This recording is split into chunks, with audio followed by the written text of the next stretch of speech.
2부입니다. 잠시 후 아무튼 경제 코너에서 김원장 경제평론가와 경제 이슈 풀이해드리고요. 이어서 정치토크 직진본능 직설하고로 이어가겠습니다. KBS 1라디오의 모든 프로그램 유튜브에서도 함께할 수 있습니다. 실시간 방송 보실 수 있고요. 정치, 경제, 사회, 문화 다양한 콘텐츠들 마련돼 있어요. KBS 1라디오 유튜브 채널 구독, 좋아요, 댓글 많이 부탁드립니다. 일요일 2부 출발하죠.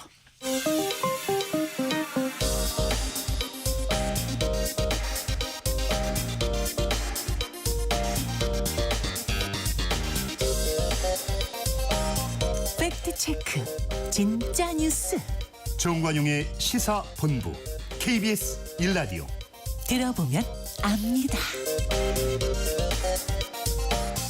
아무튼 경제 코너입니다. 이 한화그룹의 사상 최대 유상전자 논란 벌써 꽤 오래전부터 계속 뉴스가 나오고 있어요. 이어지고 있어요. 무슨 얘기인지 왜 논란인지 김원장 경제평론가의 좀 쉬운 설명 들어보겠습니다. 어서 오세요. 안녕하세요. 한화 에어로스페이스라는 회사의 정자죠? 네. 옛날 삼성테크인 삼성이 판 그 무기 회사. 네, 지금 최고 잘 나가죠. 한화 에어로스페이스가 네. 지금 방산업체고 네, 이 굉장히 지금 잘 나가는 회사죠? 최고 잘 나가죠. 진짜 최고 잘 나갑니다. K9 자주포 만들죠. 그리고 네, 우리나라에서 영업이익 1조 원 이상 순이익 내는 회사가 한 대여섯 개 될 겁니다. 거기 한전 빼면 한 5개. 물론 이제 삼성전자, 하이닉스 이런 데 수십 조씩 버니까 그거 빼고는 이제 뭐 시가총액이 30조가 넘으니까 예. 네, 거대한 기업이죠. 그런데 3월 달에 이 한화 에어로스페이스가 한화 에너지가 갖고 있는 한화 오션 지금 좀 헷갈리실 수 있는데 한화 오션이 대우조선입니다. 예, 대우조선 예. 하나가 샀잖아요. 2년 전에. 예. 대우조선 지분 7%를 사오면서 대우조선이 몸값이 엄청 올랐잖아요. 지금 예. 뭐 미국 배 만들어준다 그래서. 예. 그래서 1조 3천억을 주고 한화 에너지로부터 한화 오션, 그러니까 저 대우조선 지분을 한화 에어로스페이스가 7%를 1조 3천억 주고 사옵니다. 아니 방산업체가 그 조선업체 지분을 왜 사와요? 항공도 하고 자주포도 만들고 무기도 만들고 해양도 하고 진짜 이거 명분은 있죠. 그러니까 이제 명실상부한 방산업체. 해군도 하겠다. 그렇죠. 네. 그럴 수 있네요. 그런데 문제는 예. 한화 에너지가 어떤 회사냐면 김승현 회장의 새 아들이 지분을 100% 갖고 있는 개인 회사입니다. 이거는 뭐 하는 회사인데요? 사실은 지주회사 격입니다. 뭘 특별히 한다기보다는. 알겠어요. 네. 그래서 한화 오션을 그러니까 대우조선을 인수할 때 새 아들이 5천억을 마련해서 인수했다가 한화 오션이 커지니까 이번에 에어로스페이스에서 1조 3천억을 주고 산 거니까 예. 어떻게 보면 1조 3천억의 현금이 새 아들에게 들어간 셈이 돼버렸죠. 그러네요. 여기까지는 그런 것 같다 했는데 예. 그리고 나서 한화 에어로스페이스에서 한 달 지나서 우리가 저 돈이 다 떨어졌어요.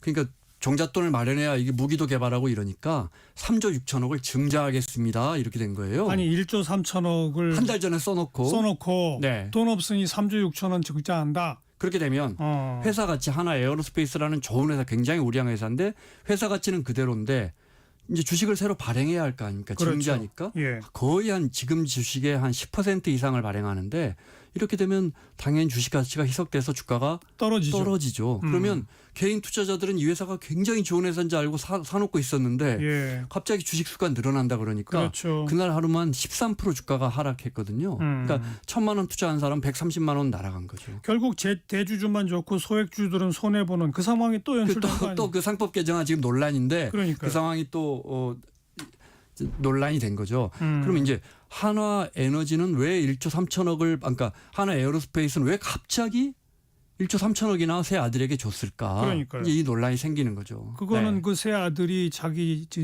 지분 승계에 유리한 현금 확보. 이제 김승현 회장의 3세로 그러니까 새 아들로 계열사들을 물려줄 때 한화는 주식회사 하나가 지주회사격으로 모든 계열사를 지배합니다. 예. 네, 그 중에 제일 큰 똑똑한 계열사는 이제 말씀드린 한화 에어로스페이스. 한화는 지금 이제 거대한 방산 기업으로 커가고 있는데 예. 거기가 있고 그 옆에 말씀드린 것처럼 한화 에너지가 있는데 그러니까 주식회사 아버지가 갖고 있는 주식회사 한화와 아들들의 한화 에너지가 합병하는 방식으로 해서 그룹을 물려줄 것이다. 이 전망이 많았는데 예. 실제 이렇게 1조 3천억 현금이 가면 아들들의 개인 회사인 하나에너지의 가치가 높아지겠죠. 높아지죠. 높아지면 합병할 때 유리해지죠. 유리해지고. 아들들이 유리해지죠. 이제 이 그러니까요. 계산이 나온 겁니다. 네. 그러니까 한마디로 잘 나가는 회사 돈을 들여서 자기 아들들한테 회사 넘겨주기 쉽게 만들고 또 잘 나가는 회사에 부족해진 돈은 유상증자로 메꿔버리겠다. 네, 그렇습니다. 그럼 나는 좋고 소액주주는 나는 모르겠다. 그렇게 되는 이거잖아요. 거죠. 네, 네. 결국 그래서 금감원이 나섰죠. 금감원이 근데 첫날은 예.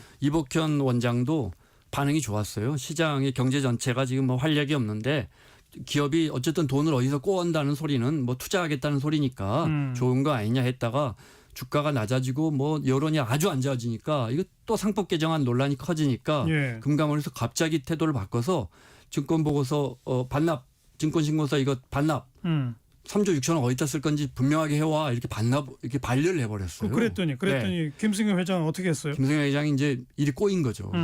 김승현 회장이 또 승부수를 던집니다. 뭐라고요? 우리 그런 꼼수 없어. 한화 지분 내가 22% 갖고 주식에서 한화 지분 22% 갖고 있으면서 모든 계열사를 지배하는데 예. 그 22%의 절반 11%를 내 아들들에게 정식으로 증여세 주고 큰아들에게 50% 둘째 아들에게 25% 셋째 아들에게 25% 그거 싹 나눠주면서 정식으로 승계할게 승계할 꼼수 안 쓰고 난 증여세 내고 줄게 해버린 예, 거예요. 그랬더니요. 그랬는데 이제 이 논란이 여기서 사그라들 줄 알았는데 이재명 대표까지 나서서 이제 야 이거 또 이 어떤 상장회사가 유상증자를 한다 그러면서 소액주주들은 주가가 떨어져서 손해를 보고 예. 대주주만 이익을 보는 일이 또 일어나니 예. 이러니 대한민국의 자본시장이 대기업 그 오너들의 현금 인출기라는 지적이 나오는 거 아니냐. 그러면서 며칠 전에는 이제 민주당 중심으로 해가지고 국회에서 한화 이거 3세 승계 문제 뭐 토론회까지 했으니까 네, 네. 김승현 회장 입장에서는 이게 아주 일이 꼬여버린 거죠. 네, 네. 이게 그 상법 개정안 한번 통과됐는데 또 그 거부권 행사되고 그러지 않았습니까? 고무렵 때. 바로 고무렵 때. 그러니까 네. 상법 개정이 혹시 이루어져 버리면 못할까봐 미리 서둘렀다라는 설도 있잖아요. 김승현 그럴 회장이. 수도 있는 거죠. 그래서 이제 그 무렵에 뭐 탄핵이 된다 안 된다 뭐 정권이 또 바뀔 수도 있는 상황이 되고 뭐 정치적으로도 굉장히 혼란스러워지고 상법 개정에 올라갔다가 거부권이 행사되고 이러니까 예. 재벌 뭐 우리 대기업 총수들이 이제 3세 승계가 다 복잡하듯이 김승현 회장 입장에서도 차라리 지금 하는 게 낫겠다 이랬을 거라는 게 이제 시장의 추측인데 정권 바뀌면 하기 더 어려워진다. 어려워지는데 문제는 이제 3세 승계도 승계지만 이 우량회사가 3조 6천억 원의 돈이 필요한 거 아니에요. 근데 지금 금감원에서는 이거 반려해버린 거 아니에요. 예. 그랬더니 이제 그럼 우리 2조 3천억만 할게요. 그랬더니 또 금감원이 다시 다시 좀 계획을 세워봐. 이렇게 굉장히 일이 갈수록 꼬이는 거죠. 그래요. 네. 아직 그래서 결론이 안 났어요? 아니요. 지금 결론 안 났습니다. 그런데 며칠 전에 이복현 원장이 조금 긍정적으로 이제 받아줄 것처럼 네. 사실 저는 개인적으로도 금감원이 이건 민간회사잖아요. 민간회사의 유상증자를 막 무조건 막을 수 없죠. 그렇죠. 해라 말아라. 뭐 네. 잘했다 못했다. 이건 시장이 알아서 할 일이고 네. 다만 이복현 원장은 아시다시피 상법 개정안에 원론적으로 찬성을 했고 예. 정부와도 그래서 각을 세운 거 아니에요. 그랬었죠. 내 직을 걸고 뭐 그렇죠. 거부권 안 된다 막 그랬었죠. 네, 그런 상황이기 때문에 상법 개정안에 우리 상법의 단점과 장점을 누구보다 잘 알고 있는 사람이 처음에 왜 찬성표를 던졌다가 예, 갑자기 또 여론 보고 굉장히 또 너무 또 극단적으로 반대표를 던지니까 이것도 좀 이상합니다. 그나저나 네. 상법 개정이 이루어지고 거부권 행사가 안 됐더라면 이런 유상증자를 막을 수 있었을까요? 글쎄 우리가 단정 짓기는 어렵지만 그때도 설명드렸지만 상법 개정안에 이제 우리는 이제 주식회사는 이사들이 결정하는 거 아니에요 다수결로. 네. 근데 이제 이사들이 우리 상법 개정안에는 회사의 이익을 위해서 이렇게 돼 있으니까. 근데 이제 회사와 주주 이렇게 바꾸자는 거였잖아요. 이런 경우에 이제 회사의 이익을 위해서 우리가 그 하나 에너지 그 지분을 샀어요. 아니 하나 에어로스페이스가 하나 오션 지분 지금도 40 몇 프로 갖고 있지만 그거 마저 다 사서 지배력 강화하고 글로벌 방산회사로 나가려고 합니다. 라고 하면 이사들은 그러세요 하고 도장을 찍어줄 수밖에 없는데 만약에 상법 개정안이 돼서 주주들의 이익까지 그 문장이 포함된다면 그러면 이제 이사들이 생각할 때 한 번 더 고민하게 되죠. 한 번 더 고민하게 됐죠. 아니 근데 이렇게 되면 회사는 좋은데 회장님도 좋은데 개인 투자자분들은 주가가 내려서 손해를 볼 수 있는 거 아닙니까? 라고 그러니까요. 뭐 지적은 할 수 있지 않을까. 네. 그러니까 이 문제가 우리 그러니까 재벌 기업, 우리 대기업 문화의 두 가지 문제점을 그대로 보여줍니다. 하나는 예. 상속세율이 전 세계에서 두 번째로 높다 보니까 재벌에서 아들이 태어나는 그 순간부터 이걸 어떻게 물려주지? 이 생각을 하게 돼서 자꾸 맞아요. 편법, 꼼수를 쓰게 된다는 거. 그러니까 상속세가 너무 높은 거, 그다음에 상법을 개정하지 않다 보니까 그 꼼수가 견제되지 않고 결국 이루어진다는 거. 예. 이 두 가지 문제를 그대로 반영합니다. 그러니까 상법은 바꾸는 게 옳고 주주에게도 그 책임을 지도록 하는 방식으로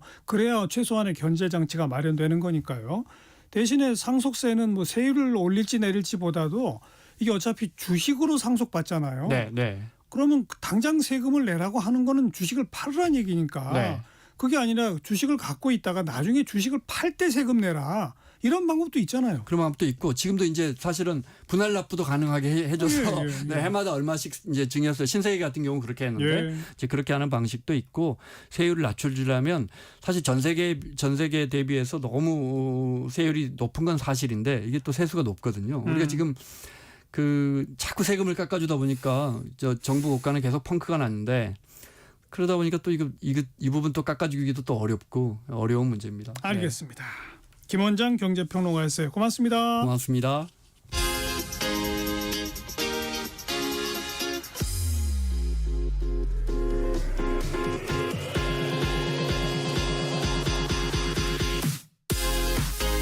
대한민국 시사의 중심 토요일 일요일 낮 12시 10분 KBS 1라디오 정관용의 시사본부.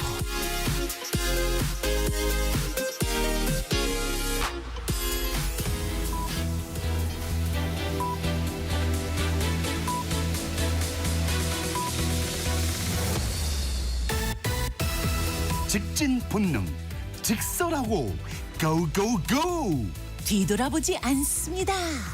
정관용의 시사본부. 말 돌리지 않습니다. 할 말은 합니다. 직진 본능 직설하고 용인대학교 최창렬 교수, 대통령 리더십 연구원의 최진 원장 두 분 오늘도 나오셨습니다. 어서 오세요. 네, 안녕하세요. 안녕하십니까. 전반부 공통질문 금주의 뜬 인물 진인물입니다. 최창렬 교수 뜬 인물. 저는 이게 해외 인물을 한 번도 거론한 적이 없었는데 오늘은 좀 해야 되겠습니다. 네. 프란치스코 교황. 네. 이분을 안 꼽을 수가 없어요. 선종하셨습니다만 정말로 낮은 데 임했던 것 같고 소외자와 정말 약자를 위해서 했던 정말로 진정한 그런 분이라서 이분의 그 여러 가지를 보면 정말로 개혁적이고 우리 사회에 정말 많은 소금의 역할을 했다. 우리나라와도 많은 연관이 있고 말이죠. 그러니까요. 그래서 이분은 제가 이렇게 누굴 잘 존경하는 사람이 많지 않은데 하고 이순신 장군 이런 분 빼놓고는 이분이 정말 존경하지 않을 수 없는. 네. 그래서 제가 뜬 인물을 꼽았습니다. 네. 남긴 재산이 14만 원. 14만이라고 그러더라고요. 네, 정말로 참. 대단하신 분이다 이런 생각이 들었습니다. 최진 원장 금주의 뜬 인물. 네, 두 사람 꼽았습니다. 일단 국민의힘 경선에서 예상을 깨고 역전극을 펼친 안철수 한 사람. 그다음에 최근 각종 여론조사에서 3자 구도를 설정할 때 항상 제3지대 인물로 꼽히는 이준석. 예. 두 사람을 일단 의외로 물리적 힘 지지 기반은 그렇게 많지 않은데 비해서 상당히 선전을 하고 있는 맞아요. 두 사람. 알겠습니다. 뭐 대선 구도 분석 좀 이따 좀 본격적으로 이야기하고요. 금주의 진인물 최창렬 교수. 저는 이제 김문수 후보와 홍준표 국민의힘 후보 이 두 분을 꼽았는데 아직 뭐 결판이 나온 건 아닙니다만 경선 토론회를 한 거 보니까 이분들의 생각은 우리가 익히 알고 있는 거 아니겠어요? 보도를 통해서 충분히 압니다만 그 계속 그 한동훈 후보나 이제 안철수 후보에게 그 배신자 프레임 얘기하는 거 이런 걸 보고 나중에 뭐 승부는 모르겠습니다. 아직 예단할 수 없는 것이라 하더라도 이렇게까지 하는 게 맞는 태도인지 그리고 설령 대선의 결과가 어떻게 되든 경선의 결과가 어떻게 되든 그것과 무관하게 꼭 이렇게만 해야 되는 것인가. 그래도 이 한때 상당한 그 역량이 있는 분들이고 말이죠. 지금도 여전히 뭐 영향력이 있습니다만 그래서 뭐 진인물이라는 게 당장 어떻게 정치적으로 쇠락이로 접었다 이런 말씀이 아니더라도 두 분을 제가 꼽았습니다. 네. 지금 이제 당내 경선에 마지막 두 사람을 뽑는 게 이 당원 투표 50% 그다음에 민심에서는 물론 국민의힘 지지층과 무당층만을 대상으로 한 네, 거긴 그렇습니다. 하지만 50% 이렇게 반영이 되니까 당원 투표 50%를 의식하고 겨냥해서 이제 그렇게 뭐. 한 거 아니겠느냐? 네, 물론이죠. 보는 거죠. 그렇게 아는 겁니다만. 자, 최준 원장 검주의 진인물. 저 혹시 동물 꼽아도 됩니까? 네. 예, 튀르키예 국견 2마리입니다. 윤석열 대통령이 그 튀르키예 방문에다 받아와서 항상 잘 나갈 때는 아무 문제가 없다가 지금 이제 탄핵당하고 힘들어지니까 사실 이걸 처리 어떻게 해야 되냐 이게 연 670만 원이나 들어가는데 동문으로 간다면서요. 예 그렇습니다. 또 좀 어떻게 보면 원래는 이게 대통령 기록물이기 때문에 대통령실에서 관리하고 비용을 지불해야 되는 건데 관련 규정이 없다 보니까 할 수 없이 지자체 서울시에서 산하에 있는 서울대공원이 부담해야 된다는 거예요. 그리고 이제 670만 원인데 이 중에 인건비만 400만 원입니다. 여기에 부담돼서 요 처리 놓고 지금 어디로 해야 하나 신문에 지금 이제 나와서 아주 그 튀르키예 국견 2마리가 대단히 지금 곤혹스러운 처지에 놓여 있다. 그 국견들이 왜 곤혹스럽습니까? 그 국견 처리 담당하는 공무원들이 곤혹스럽죠. 왜 애꿎은 그 국견들을 진인물로 꼽아요? 진짐승으로. 그냥 동물이 좀 말을 못하기 때문에 너무 안타까울 것 같아서 제가 대신 대변해 주었습니다. 알겠습니다. 개의 심정을 대변했습니다. 자, 대선 구도 분석해 봅시다. 오늘 저녁 6시에 이제 민주당 후보 확정되는데 여기는 더 할 말 없으시죠?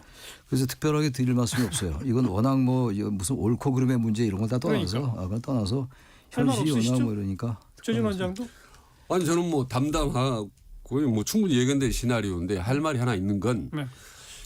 야, 뭐 이렇게 이 뭐 5대명, 8대명, 9대명 뭐 말이 많은데도 불구하고 90%가 육박한 이 이재명의 정치력 솔직히 저는 놀랐습니다 이거. 왜? 아무 그 천하의 카리스마를 지닌 YSDJ 아무도 못했지 않습니까? 박근혜는 못했는데 그렇게 많은 압력과 압박과 이 사법 리스트도 불구하고 거의 90% 가까운 득표력을 보였다는 것. 네. 이거는 싫든 좋든 일단 그 이재명의 정치력 하나는 놀랍다. 우리나라 정치사를 두고 두고두고 이건 연구 대상인 것 같아요. 그렇죠. 정말로. 예. 이게 무슨 검찰의 수사가 좀 과했던 면이 있다 손치더라도 사법 리스크가 분명히 많이 있었거든요. 예. 그걸 다 뚫고 어쨌든 총선 과정에서 그런 여러 가지 숱한 비난에도 무릅쓰고 어떤 자신의 세력을 포진시키고 말이죠. 그 탄핵이라는 물론 외생 변수가 워낙 이제 결정적인 했습니다만 이게 지금 경선에서 90%를 얘기하는 게 쉽지 않은 일이거든요. 그럼요. 과거에 김대중 전 대통령의 경우가 많아야만 80%가 채 안 됐고 박근혜 후보의 경우가 당시 이제 83%가 2%가 뭐 그 정도 됐긴 했습니다만 그런 난관을 무릅쓰고 그리고 사실상 비호감도도 대단히 높아요. 그럼 애도 불구하고 여기까지 왔다라는 게 이건 정말 연구 대상이다. 네. 그야말로 그 당을 장악했던 거 이거 왜냐면 우리가 부인할 수 없는 거기 때문에 이거를 마냥 무슨 뭐 잘못됐다, 뭐 독재다 이렇게 얘기할 수 있는 건 전혀 아니다. 그래서 이거는 지금 최진 원장님 말씀처럼 저도 100% 동의합니다.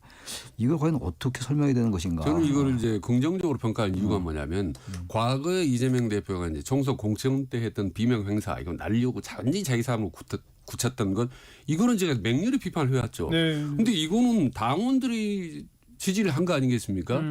본인 힘으로 어쩔 수 없는 그래서 야 당원들의 이렇게 절대적 지지를 받았다는 사실 자체가 일단 그 자체만으로는 높이 평가할 만하다는 거죠. 야당 사이 없었고 여당사 정치 통틀어서 어떻게 보면 초유의 일을 지금 기록을 신기록을 하나 이재명 대표가 지금 이번 경선 때 세운 겁니다. 그렇죠. 사실은. 기록인 건 확실하죠. 확실하죠. 숫자가 다 증명해 주니까요. 앞으로도 이런 일은 안 생길 것 같아요. 우리 정치. 모르죠. 뭐. 또 모르죠. 우리 정치가 워낙 뭐 예측 불허니까 두고 봐야지 알겠습니다만. 예. 자, 이제 국민의힘이 관심사인데 최종 빅2 누가 되고 최종 누가 될까요? 예측하는 게 참 어렵더라고요. 예측이 자꾸 틀리니까. 틀려도 하셔야 해야죠. 돼요. 제가 볼 때는 그게 평론가의 숙명입니다. 글쎄 말입니다. 제가 하겠습니다. 하는데 좀 홍준표 한동훈이 될 것 같고 최종 1위는 한동훈이 될 것 같습니다. 다들 그렇게 얘기하는 사람이 거의 없는 것 같은데. 최진 원장. 저는 이제 솔직히 뭐 자랑질하자면 지금까지 한 번도 안 틀렸지 않습니까? 지난번에도 안철수가 될 거라고 아주 강력하게 얘기를 했고 4강에서는? 예, 그래서 이제 맞았는데 일단 한동훈은 1순위일 것 같습니다. 뭐 마치 반윤석열 상징처럼 됐고 또 뭐 김종인 같은 사람도 얘기하더라고요. 한동훈이 뭐 유랑 카드라 이건 일단 벌써 4명 중에 상수가 된 것 같고 나머지 당원들이 야 이러면 견제용으로 해서 그럼 친윤 하나 하느냐 아니면 그냥 뭐 계속 하느냐. 그런데 워낙 반윤석열의 당선이 크기 때문에 안철수 표까지 전부 잠식에서 한동훈이 될 가능성이 높고 나머지 당원들이 이제 김문수, 홍준표까지 오늘 현재까지 매우 고민하다가 그래도 좀 더 확장성 있는 후보라는 측면에서 홍준표를 선택할 가능성이 높다라고 저는 봅니다. 홍준표, 한동훈이 빅2다. 예, 두 사람을 4명 중에 그러니까요. 선택할 가능성이 높다. 예. 그럼 이제 우리 최창일 교수는 같죠. 같은 거예요. 네, 같은 거죠. 그래서 결과론적으로. 최종 누가 됩니까? 최종적으로요. 네. 요거는 요원이 최상일 교수님 먼저 말씀해 아니 보세요. 한동훈이라고 네, 했어요. 얘기했잖아요. 한동훈이라고. 프로 얘기했지 않습니까? 예. 이야, 그러니까 이거는 분석과 전망을 하라는 말씀입니까? 아니 그러니까. 둘 중에 하나를 찍으란 얘기입니까? 아니 전망을 하세요. 전망을 분석하시고. 틀려도 할 수 없는 거죠. 뭐 그거야 뭐. 저는 그래 이거 절대 책임 추궁 안 해요. 걱정 말고 하세요. 이야, 이거 가면서 다음 주에 한 번 더 기회가 있습니까? 아 지금 하셔야지 그걸. 고민 끝에 저도 아주 저처럼 5월 3일 토요일 날 확정되기 때문에 네. 우린 일요일 코너잖아요. 예. 안 돼요. 오늘 하셔야 돼요. 그러면 고민 끝에 저처럼 네. 똑같이 이 고민 끝에 박빙으로 모르겠다 이 말씀이죠 한마디로. 아주 홍준표와 한동훈이 막판 박빙까지 갈 거라고 저는 봅니다. 박빙으로. 예, 정말 그러니까 초박빙으로. 아직 누구도 모르겠다. 예측하지 못해서. 네. 오늘의 퀴즈는 이걸로 끝나는 게 아니에요. 네. 더 있습니다. 한덕수 권한대행 나옵니까 안 나옵니까? 저는 이거 또 제가 이게 주류적인 전망과 또 엇갈리는 거라 저는 안 나올 것 같아요. 안 나온다. 예. 최진 원장. 아니 지금 출마 나옵니까 안 나옵니까 이 질문에 대한 답변의 의미가 3개가 있어요. 3개. 우선은 출마 선언만 하고 그냥 대충 폼 잡고 있는 거. 문인만 선언하는 거죠. 그렇죠? 이것도 출마한 거죠. 그렇죠? 그러다 그냥 바로 단일화로 들어가는 거죠.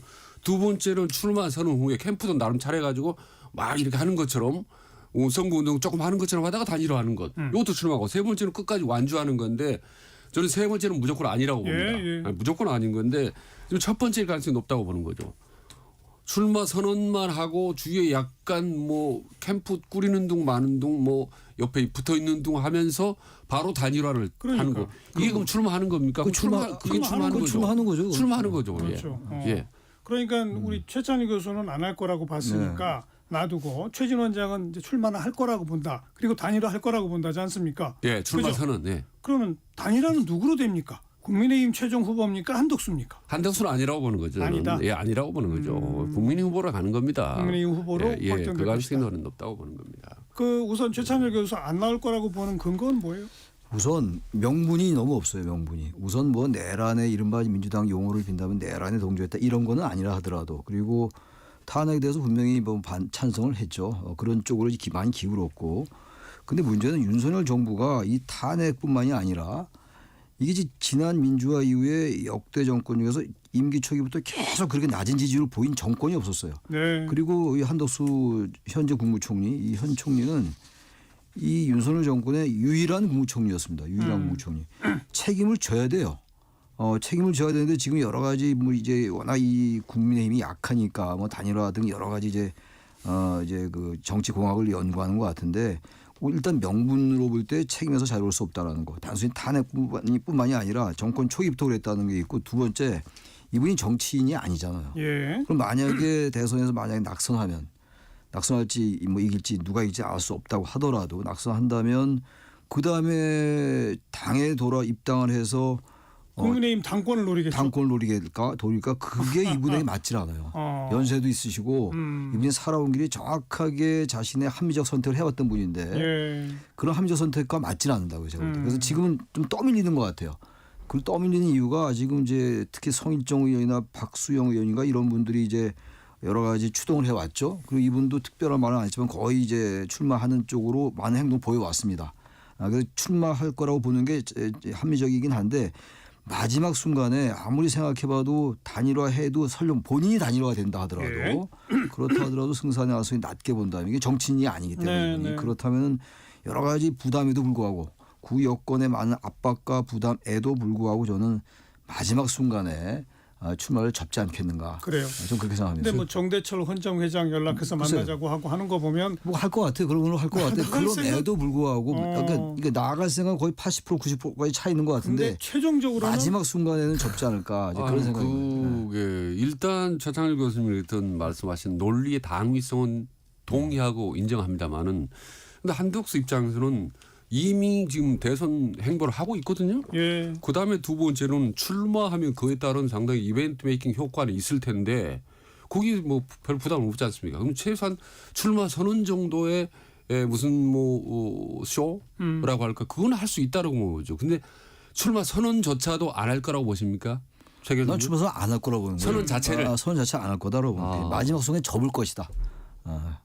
선언 자체를 안 해볼 거다. 네. 마지막 순간에.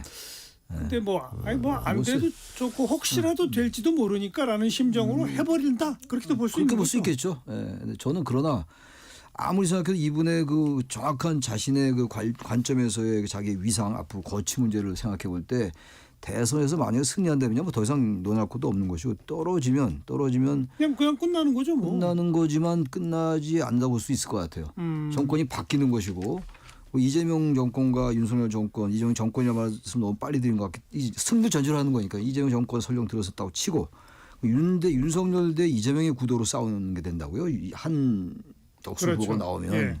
그러면 결국 한덕수 후보가 만약에 지게 되면 이게 정치 보복을 안 한다고 했습니다만 한덕수 후보로서는 한덕수 총리로서는 대행으로서는 자기가 그동안 했던 여러 가지가 특별한 게 아직 나타나지 않았으나 자기가 살아온 여러 가지 길을 볼 때 이게 나에게 과연 유리한가를 따질 것 같아요. 이벤트 네. 해가지고 굉장히 으쌰으쌰 하지는 좋은데 그런 걸 여러 가지 정치인 같은 걸 안 따질 그러면 텐데. 말씀 좀 명확하게 그래서 하려면 저는 안 6월 3일 대선 때까지 직전까지 한덕수 대행 임기를 채우느냐 마느냐 이게 제일 관건 아니겠습니까? 그렇잖아요. 그렇죠. 중간에 만약에 그만두고 대선 출마를 하지 않지만 국가를 민주를 위해서 내가 뭔가를 보탬을 되겠다라고 대충 출마 선언 비슷한 발언을 하면서 역군적하고 단일하고 밀고 함께 들어가면 그건 대선 출마 선언한 거나 다름없지 않습니까? 아니 그렇죠? 그건 출마를 한 거라고 보는 출마한 거죠. 그렇죠. 출마한 거죠. 그러니까 공직 사퇴하고 그런데 출마한 최창일 거죠. 교수님은 6월 3일까지 꼬박 임기를 채울 것이다라고 아니, 보신 만약에 거죠. 출마 선언을 안 하면 임기 채우는 거죠. 권한대행으로서 가는 그렇죠. 거죠. 그게 본인에게 유리하다고 볼 것 같아요. 제가 볼 땐. 나중에 역사에도 할 얘기도 있고. 좋아요. 근데 두 분의 예. 판단은 좀 다른 게 드러났고 출마할 거라고 보시는 쪽이나 안 할 거라고 보시는 쪽이나 윤 대통령이 좀 배후에 있다고 보이지 않아요? 전 있다고 봅니다. 지난번에 예. 헌법재판관 2명 지명한 것도 그렇고. 특히 이완기 법제처장 지명한 건 뭐 저는 등등으로 있다고 봐서. 보는 거죠. 예. 그러면 결국 윤 전 대통령은 한덕수 출마를 밀고 한덕수로 단일화되기를 바라는 걸까요? 전 그렇게 봅니다. 어. 그렇게 봐요. 저는 이제 그렇게는 안 봅니다. 사실을 안 보고 과거의 YS의 구룡작전처럼 본인 윤석열 대통령에 가까운 사람들의 후명을 여러 번 최대한 더 내보내서 본인의 영향력을 극대화할 거라고 보는 거죠. 그리고 최근에 이제 박지원 의원이 한덕수 대행과 가깝잖아요. 예. 청와대 저도 이제 함께 세 사람하고 같이 청와대 있어봤지만 예. 되게 두 분이 가까워요. 근데 요즘 유튜브라서 많이 발언을 하더라고요. 상당히 구체적이고 센 발언을 그러면서 심지어는 이런 발언을 하더라고요. 뭐냐면 한덕수 대행의 부인께서 정치적 권력 의지가 대단히 강한 분이다. 라고 해서 집에서 이게 또 민다. 집에서도 또 민다. 민다. 윤심도 밀고 친윤도 밀고 해서 본인 전혀 정치를 안 한 스타일인데 하지 마세요. 하지 말지 마세요 하면서 나오고 밀려서 나올 가능성이 높다. 그러나 최대한 문의만 나와서 신속하게 단일화 논의에 이제 휩쓸려 갈 가능성이 높다라고 보는 거죠. 박지원 의원은 한덕수가 나오면 좋다면서요. 좋다고 보는 거죠. 그러니까요. 그래서 민주당 한번 봐보세요. 한덕수 나오는 데 대해서요. 공격 그렇게 세지 않습니다. 그렇죠. 그거 봐보세요. 비판 세지 않아요. 박지원 의원이 이제 그야말로 정치 단수가 높으신 분이라서 예. 그렇게 얘기하면 나오길 바라는 거예요. 제가 예. 나오기를 추동하는 거라고요. 저는 예. 그렇게 봅니다. 굳이 부인 얘기까지 할 얘기가 뭐가 있겠어요. 예. 그래서 자꾸 나오게끔 해서 예. 오히려 이 그래서 구도를 이제 그렇게 몰고 가려고 하는 뭐 거죠. 그렇지 않아도 전반적인 흐름은 민주당 승리 쪽의 흐름인데 그래도 한덕수가 후보로 확정되면 더 쉽다 뭐 이런 거겠죠. 그런 거죠. 그렇게 그럼요. 보는 거죠. 예. 근데 그런 거를 국민의힘 지지층은 모를까요? 그래서 제가 그래서 그나마 그래서 안 그래도 나올 안 거다? 나올 거다. 그리고 한동훈 후보로 1위를 만들 것이다. 전략적 선택을. 그렇게 보는 거예요. 저는 되게 나이브한 건지 모르겠으나 예. 저는 아주 원론적으로 지금 국민의힘 후보들 있지 않습니까? 네. 한덕수 나오면 뭐 단일화 하겠다라고 얘기를 하지만요. 행간을 꼼꼼히 읽어보면 마지못해서 단일화를 하겠다. 뭐 나온다면 뭐 우리가 할 수 없이 함께 가겠다라는 식의 소극적인 발언이지. 네. 적극적으로 나오십시오. 그러면 함께하면 우리가 승리할 수 있다. 이런 게 없어요. 왜냐? 당심들의 눈치를 봐야 되기 때문에 글쎄요. 할 수 없이 한덕수가 나오는 걸 하지 마시오라고 못할 뿐이지. 뿐이죠. 그저 그러니까 립 서비스만 하고 있는 거죠. 국민의힘의 당원이나 좀 강성 지지자들 이런 분들은 이제 한덕수 권한 대행 이라야 그나마 이재명 전 대표를 대적할 수 있다고 보는 것 같아요.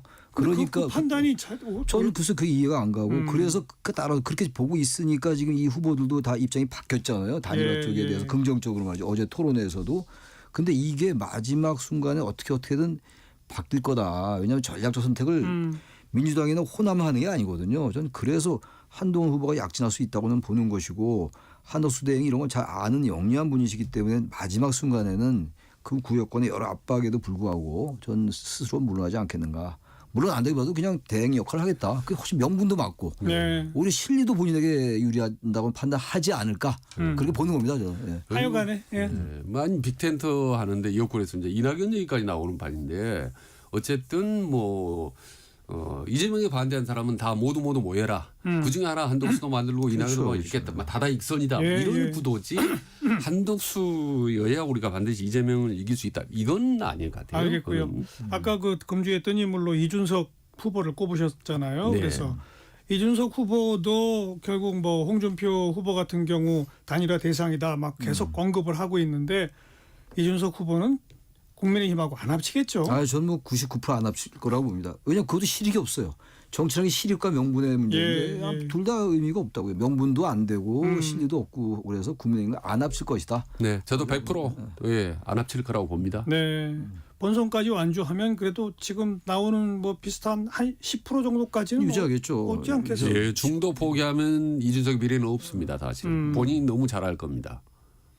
그렇게 되면 그 10%는 국민의힘 쪽에서 뺏어오는 게 더 많아요? 민주당 쪽에서 뺏어오는 게 더 많아요? 아무래도 국민의힘 쪽에서 뺏어오는 게 많겠죠. 더 많다? 아무래도 많을 겁니다. 아마. 이제 물론 이제 이준석 후보가 국민의힘과는 이제 결별을 했다 하더라도 기본적으로 범보수 진영, 개혁적 보수로 분류되기 때문에 국민의힘을 지지하는 분들 중에서 상당히 강성 지지자들도 있지만 중도적 보수도 있거든요. 이분들은 사실 그렇게 되면 이준석 후보 쪽으로 갈 확률이 높죠. 제가 의외로 이제 반윤 반명 정서가 의외로 많지 않습니까? 예.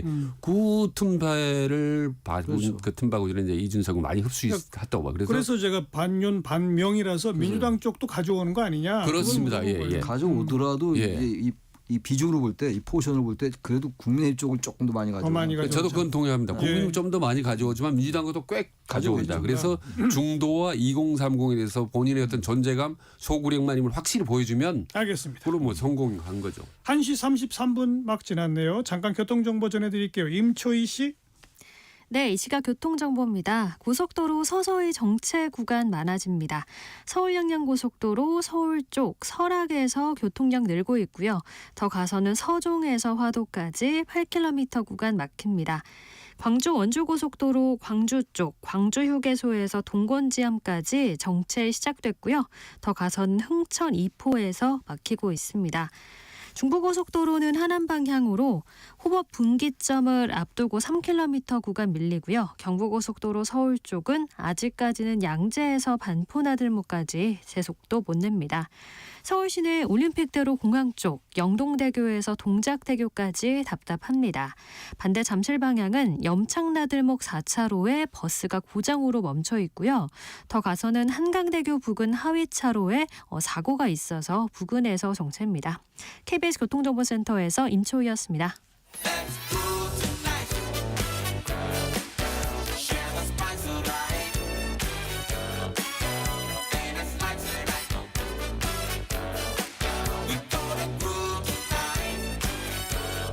국민 MC 정관용. KBS 1라디오 정관용의 시사본부.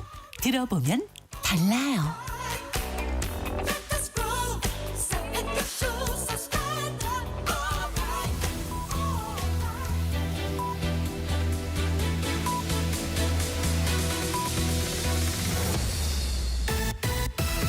직진 본능, 직설하고 고고고. 뒤돌아보지 않습니다. 정관용의 시사본부. 매주 일요일 2부 직진본능 직설하고 용인대학교 최창렬 교수, 대통령 리더십연구원의 최진 원장 두 분과 함께하고 있습니다. 후반부 공통질문 금주의 핫한 한마디입니다. 최창렬 교수. 전 프란치스코 교황 얘기를 또 잘 드리겠습니다. 인간의 고통의 중립은 없다. 인간의 고통의 중립은 없다. 이 얘기를 했어요. 중립은 없다. 이 얘기를 했는데 이게 뭐냐면 이건 이제 교황도 좀 진보적 교황이 있고 좀 보수적 성향의 교황이 있지 않습니까? 그런데 이분은 우리 개혁적 뭐 진보적이라고 얘기하는데 그런 걸 떠나서 인간의 어떤 고통과 약함과 소외는 좌우가 없다라는 그렇죠. 얘기를 들려서 정말로 이건 위대한 말이다. 이 말을 꼽았고 너무 프란치스코가 말씀만 드리니까 해서 국내에는 안철수 후보가 한 말, 한독수 대행에 대해서 요즘은 조금 바뀌긴 했는데 책임을 져버리는 일인이 부디 출마의 강을 건너지 마시오.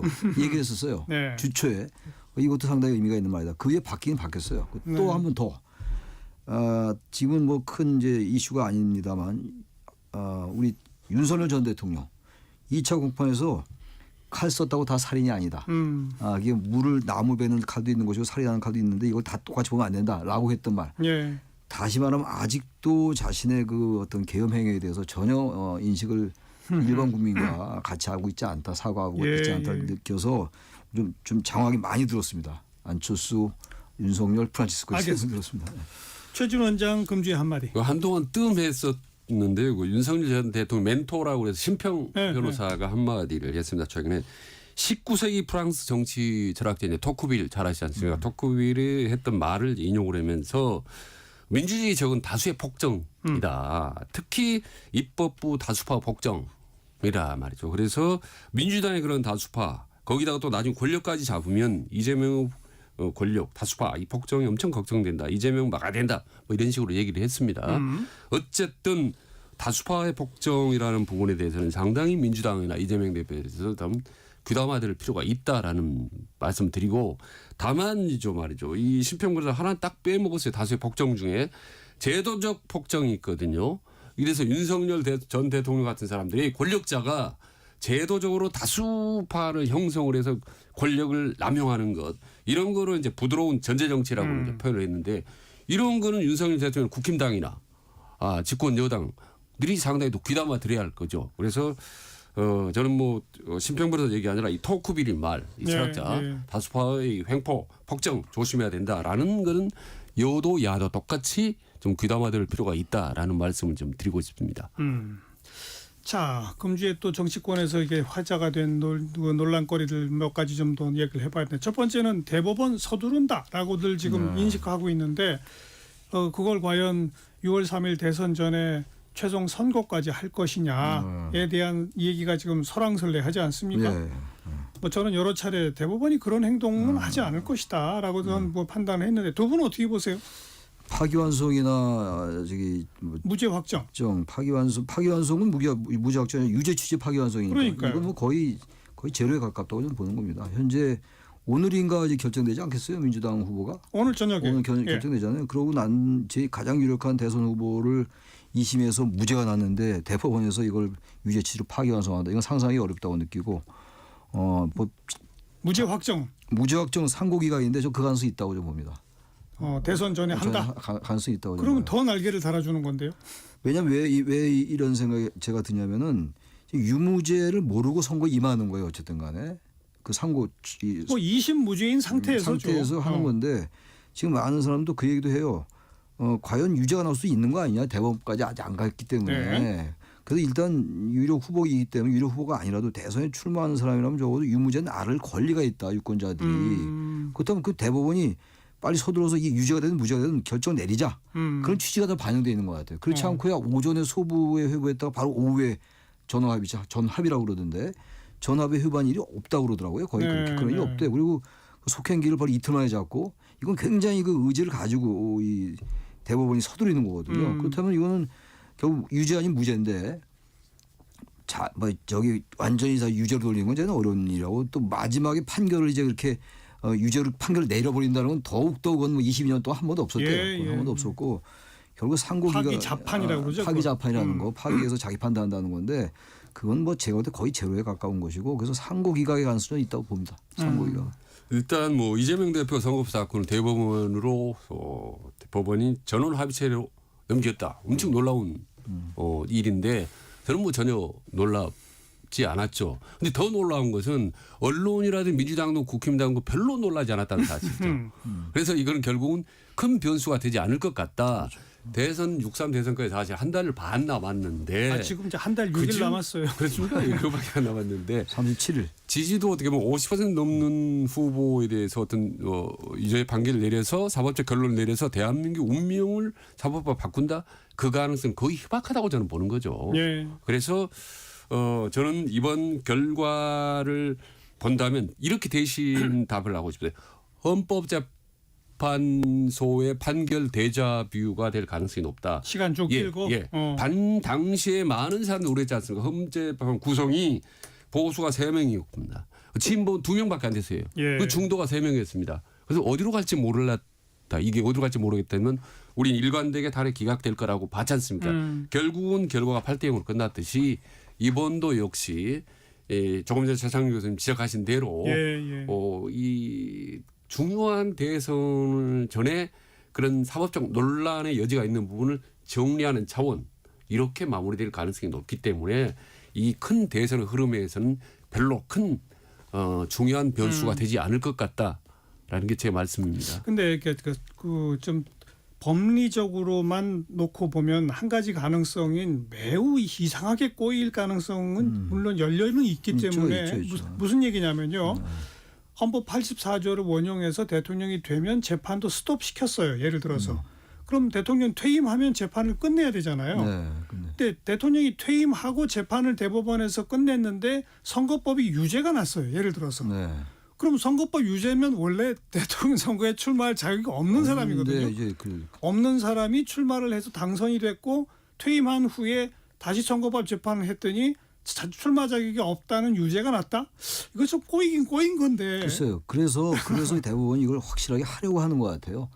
그러면 무죄 확정을 지을 거다? 무죄 확정 지을 가능성이 좀 높다고 봐요. 이건 제가 그래요? 단정을 하기는 어려운데 그럴 가능성을 배제할 수 없어요. 근데 이게 워낙 전원 합의체가 의견을 합의점을 모으기 쉽지 않기 때문에 쉽지 않고 시간도 걸리죠. 시간이 걸리죠. 그래서 넘어가면서 재판 중지 정도의 결정을 내려주지 않을까. 그럴 가능성이 높다는 건데 상고기각의 가능성은 배제할 수 없다는 겁니다. 상고기각 단정은 못 하겠는데. 근데 하긴 뭐 제가 조금 아까 전제한 그런 아주 희박한 가능성이 있지만 그런 일이 벌어진다 손 치더라도 할 수 없죠. 뭐 그냥 그렇게 그 억사는 흘러가는 거죠. 가는 거죠. 그렇긴 한데 이제 추상규 교수 말씀하신 건 동의하는 맥락 속에서 만약에 조금 전에 앵커께서 말씀하신 그런 상황이 이미 벌어진다.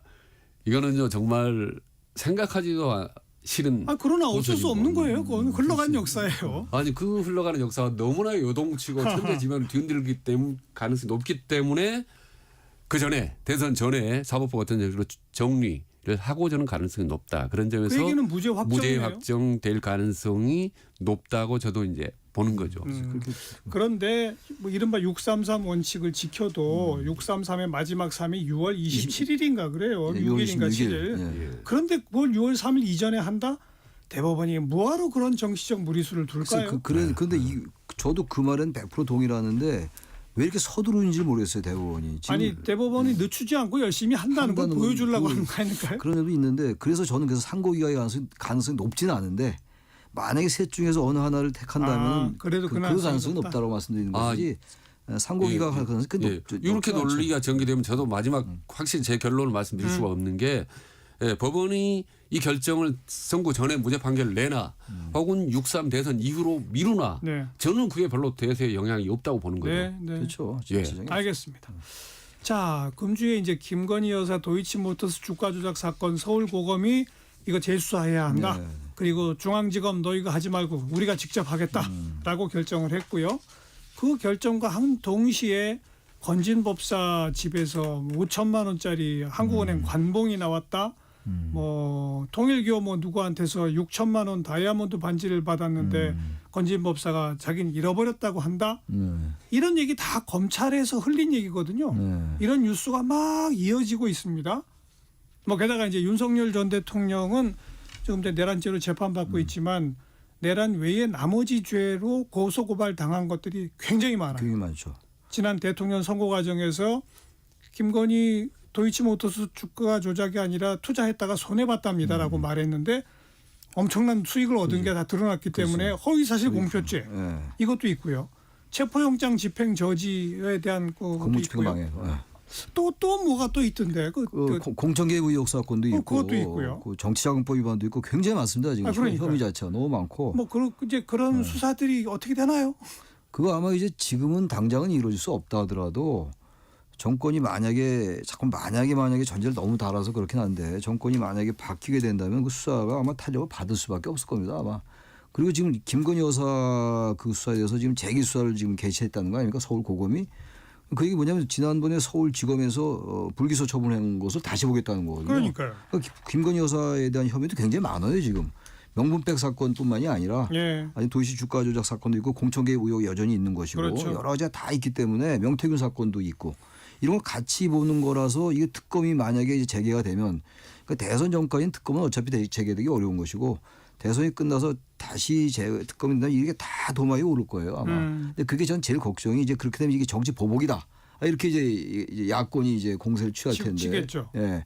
그분을 어떻게 그 집권 세력이 잘 명분을 가지고 대처하느냐가 집권 초기부터. 왜냐하면 지금 야권이 만약에 야권이 된다면 현재 구 여권이 야권이 된다면은 이걸 벼르고 있을 거라고요. 여기 이제 윤석열 전 대통령과 김건희 여사가 거의 포진되어 있는 이런 상황이라서 이게 또 하나의 이게 큰 블랙홀이 될 수가 있다. 근데 여기 처음부터 블랙홀에 빠지면 개헌령이 또 물 건너가는 것이고 그걸 가장 만약에 다음에 집권하는 세력은 그걸 가장 경계해야 된다. 집권 세력이 누구일지 모른다 하더라도 말이죠. 그 생각이 듭니다. 예. 그래도 김건희 여사 특검법은 안 할 수 없을 거죠. 해야죠. 당연히 해야 되는 것이고 할 겁니다. 하는데 이제 그걸 가지고 또 고리를 삼아서 야권이 정치 보복 프레임을 들고 나올 것이다. 그거를 어떻게 잘 대처할 것이냐가 중요하다. 일단 저 먼저 말씀드리고 싶은 것은 검찰이 혹시나 했는데 역시나다.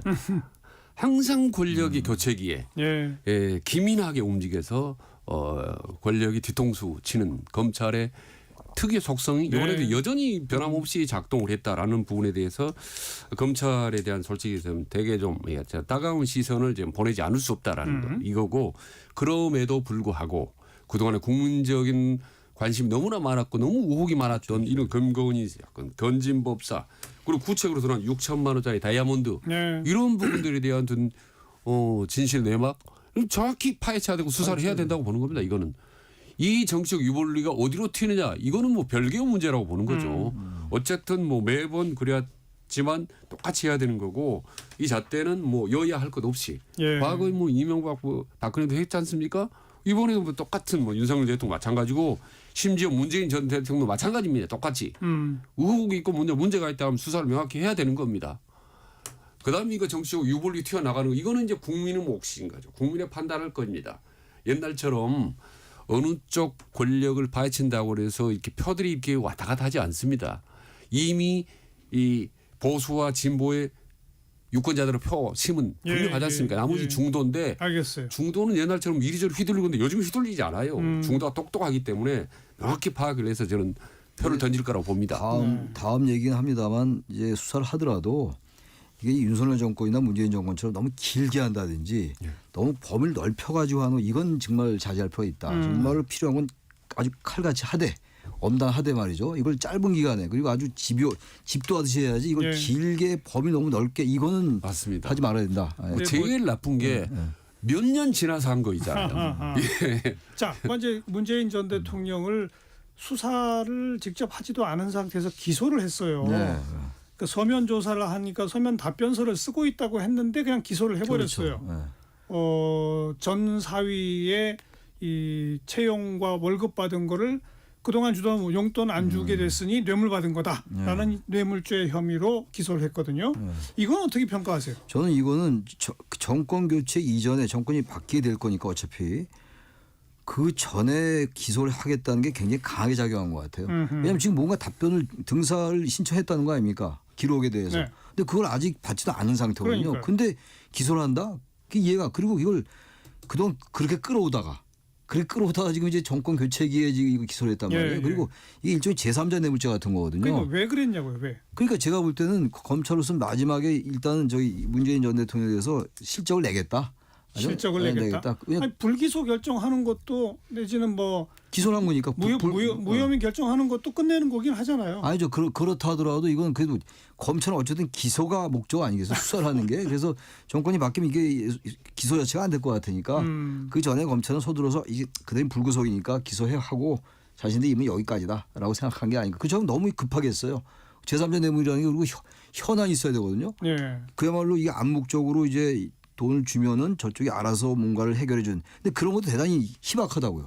제가 볼 때 공소유지가 되게 어려울 것 같아요. 제가 볼 그러니까 때. 재판에서 입증해내야만 그러니까 유죄를 받아낼 수 있는데 그래서 입증해낼 증거가 있느냐는 그 거죠. 공소유지가 안 될 것 같다니까요. 제가 볼 때. 근데 왜 그럼에도 굳이 불구하고 기소를 하는 이유가 나름 여기에서 일단 기소해 놓고 일단 정권이 바뀌니까 이건 여기까지다. 우리 검찰의 역할은. 그래요. 저는 그런 것 같아요. 그렇다고 설명이 잘 안 됩니다. 이 사건도. 그러니까 보수는 지금보다 대통령 혹은 그 가족을 수사한다. 이거는 검찰 내부에서 상당히 비중이 있고 어떻게 보면 뭐 용심 비슷하게 이런 것들이 팽배해 있는 것 같아요. 오래전부터.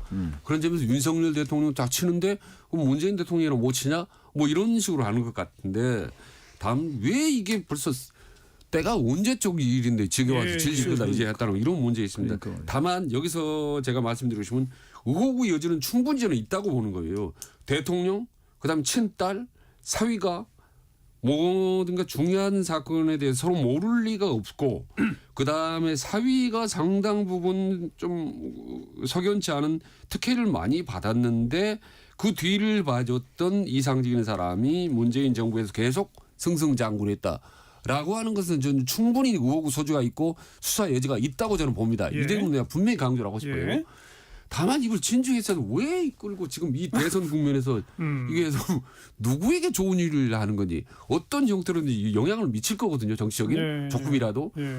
왜 이 검찰이 진죽해야 될 때는 못하고 뒷짐지고 질질 끌다가 이제 와서 터뜨리는지 참 검찰이 하는 거 보면 되게 정부 감각 뛰어나고 뭔가 예리한 것 같으면서도 어쩔 때 보면은 이게 나름대로 되게 바보. 이게 지금 정부 판단을 하긴 한 거예요. 정부적 예. 판단을 하긴 했는데 예.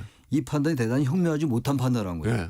제가 볼 땐 정부적 판단은 판단이라고 봅니다. 검찰 수뇌부가 우리는 뭐 윤 대통령, 김건희 여사도 수사하고 문재인도 기소하고 여야 가릴 것 없이 다 합니다. 이 모양을 갖추려고 했을까요? 뭐 그런 점도 없지 않겠죠. 일단 정권 바뀌기 전이니까 아마 그런 것도 있고 하여튼 이 마무리 지어야 되겠다는 생각을 했을 거예요. 이거 3년 반 전 얘기인데 이 부분을 가지고 계속 끌어왔었으니까 그걸 기소하고 자신들은 그냥 더 이상 그래서 공소유지에 큰 아마 그 집착을 보이지 않을 것 같아요. 이 사건 자체 공소유지가 되지 않을 겁니다. 아마 제가 법률가는 아니지만 말이죠. 예. 쉽지 않을 거예요. 공소유지. 아마 지금 검찰은 상당히 긴장하고 솔직히 말하면 좀 심하게 얘기하면 제정신이 아닐 거예요. 자기 활로 모색 차원에서. 지금 저 젊은 검사들도 막 줄 사표 낸대요. 그렇죠. 네. 그럴 수밖에 없죠. 이제 검찰청 기소청이 될 건데 뭐 이러면서 네. 그래서 활로 모색 차원에서 이것도 해보고 저것도 하다 보니까 우왕좌왕 갈팡질팡할 가능성이 대단히 높은 거죠. 지금 권력은 서서히 교차되는 것 같은데 뭔가 실적을 하고 존재감을 보이고 싶은데 이거 뭐야 딱 눈에 들어오는 게 이제 대통령들 아닙니까? 그럼 거기에 대해서 이제 칼질해야 되는 건데 참 어떻게 보면 지금 뭐 어리석은 정치적 행보를 보이는 것 같기도 하고 저는 이런 부분들이 다 정권이 바뀌면 좀 부메랑으로 검찰에 세게 맞습니다. 돌아올 거라는 생각을 합니다. 지금 한참 선거 국면이기 때문에 검찰이 어떤 수사가 됐건 정치적인 오해를 받을 수 있어서 서두르지 않겠다라고 하는 것도 하나의 선택일 수 있어요. 그렇죠. 근데 그러려면 정말 가만히 있어야지 언론에 자꾸 이거 흘리고 저거 흘리고 그러면서 하는 것도 또 사실은 지적받아야 돼요. 네, 그렇습니다. 당연한 것 같습니다. 자, 오늘 직진본능 직설하고 여기까지입니다. 용인대학교 최창렬 교수, 대통령 리더십 연구원 최준 원장 두 분 수고하셨습니다. 네, 고맙습니다. 감사합니다. 네, 5월 달은 가정의 달이죠. 저희가 특별기획 만남이라는 기획을 준비했습니다. 저출생 극복을 위해서 첫 출발은 청춘 남녀의 만남이 있어야죠. 지자체별로 이런 만남을 적극적으로 추진하고 있고 성과가 나오는 지자체가 있답니다. 그래서 5월 3일 토요일, 5월 10일 토요일 2주에 걸쳐서 가정의 달 기획 만남 준비했어요. 많이 기대해 주시고요. 추가열에 나 같은 건 없는 건가요? 들으시고 다음 주에 뵙죠. 안녕히 계세요.